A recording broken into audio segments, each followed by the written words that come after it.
Thank you, Deborah. Good afternoon, everybody. I guess it's afternoon now, right?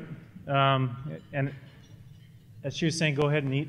It's tough to eat without clinking, I know. I've been there. I wanted to firstly acknowledge that the luncheon we're having today is happening on Treaty 1 territory in the heartland of the Métis Nation. And I want to take a few brief minutes to explain why we do that acknowledgement. Because as students, you're going to hear that over the coming years. As students as well, you're going to be faced with challenging a number of myths you may bring with you into your post-secondary career, I guess. Now, so I want to talk real particularly about treaties and some myths attached to treaties. Some people may think that treaties have to do with handouts, and nothing could be further from the truth. Actually, treaties, if you listen to First Nations elders, were about creating opportunities, and we're about creating livelihood. Opportunities both for First Nations and for settlers entering Canada. Now, this whole concept of livelihood and what that means in 2015 is something that, as students, you'll be exploring. There's many First Nations have really been working hard to transform the opportunities that are inherent in the treaties, things like education, right to livelihood, into a modern context, and into what's called the spirit and intent of treaties. And I want to give you a few facts that would back that up. So by 2016, the TD Bank commissioned a study last year. By 2016, the Aboriginal population in Canada will be contributing $32 billion towards Canada's GDP. 32,000 Aboriginal people will be starting or have started small and medium-sized enterprises across Canada. So that's 32,000 people, 32,000 First Nations people that are really working to implement the spirit and intent of this relationship that really forged this country that we know today. And only, as an aside, only 13% of those SMEs are in the resource sector. A lot of people think that Aboriginal businesses are largely involved around the resource sector, but only 13% of those 32,000 are in the resource sector. So the acknowledgement, when I say that we're here on Treaty 1 territory, is really an acknowledgement of this relationship that helped form the country that we live in today, the country that we're all working to contribute to and to really make better. As you know, because Canada really, it's a work in progress, so we're all working towards this, implementing this vision of this country that the original founders had. With that, I want to wish you all a very prosperous post-secondary career. I really encourage you to ask your colleagues, instructors, some really challenging questions. Challenge those myths that you may have or that others may have. And as a final acknowledgement, we, as an office, we hired first student from one of your programs this summer, Ashley. Where's Ashley? Ashley Richard.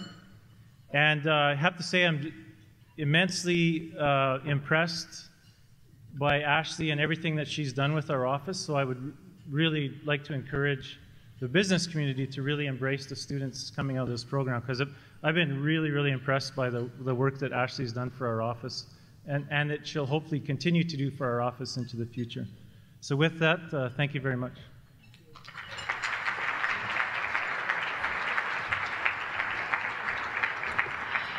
Thank you, Commissioner Wilson.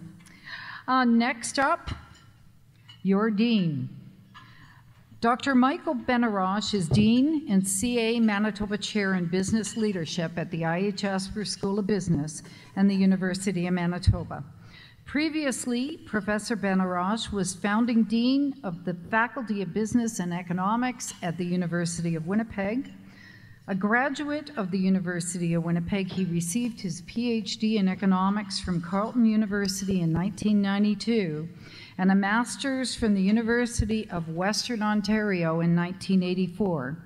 His research has focused on international trade, economic development, environmental economics, and government policy. Professor Benarosh is on the Premier's Economic Advisory Council, Crown Corporations Council, the Council of Economic Advisors for Credit Union Central, and the Council of Advisors for Harris Consulting.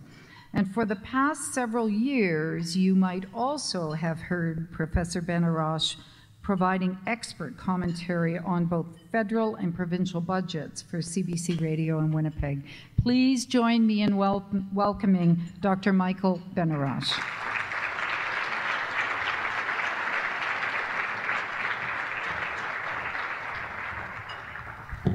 Thank you, Deborah. Well, welcome. I want to begin by telling you what an honor it is for me to welcome you to the 2015 Bachelor of Commerce Business Luncheon.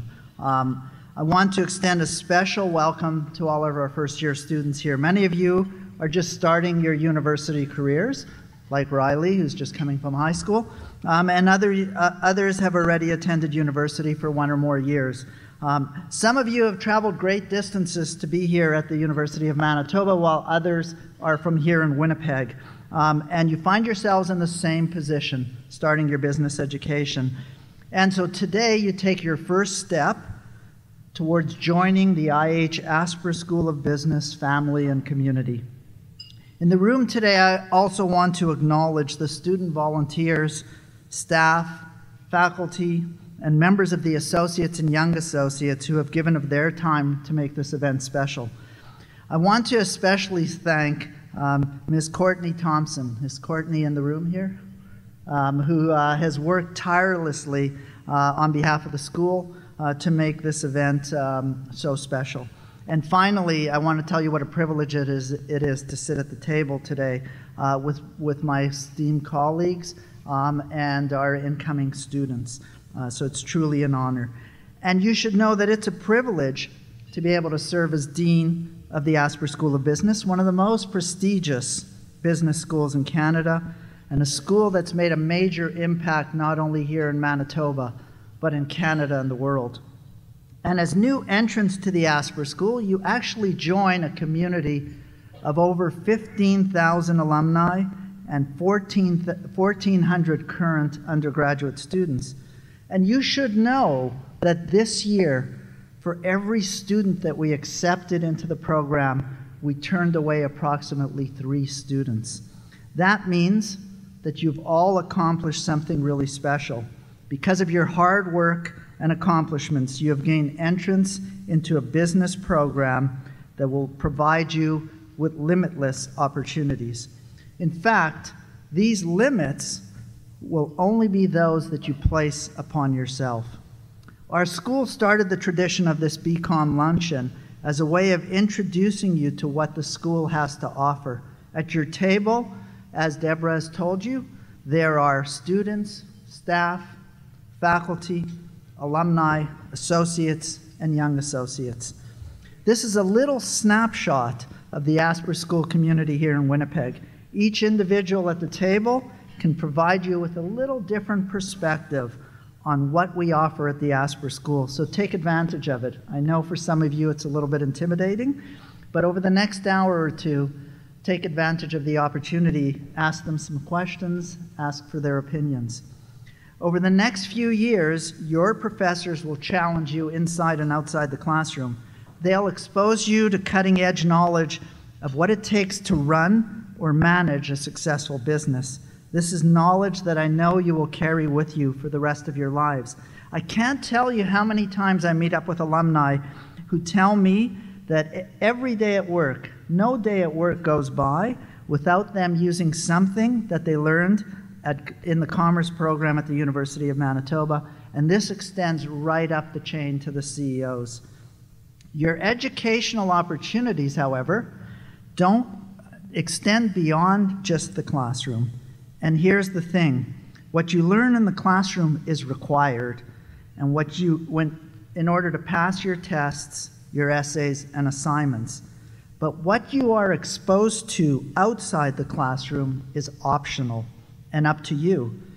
You can come to class every day and then merely go home, or you can open the door to learning and social opportunities that you cannot get anywhere else.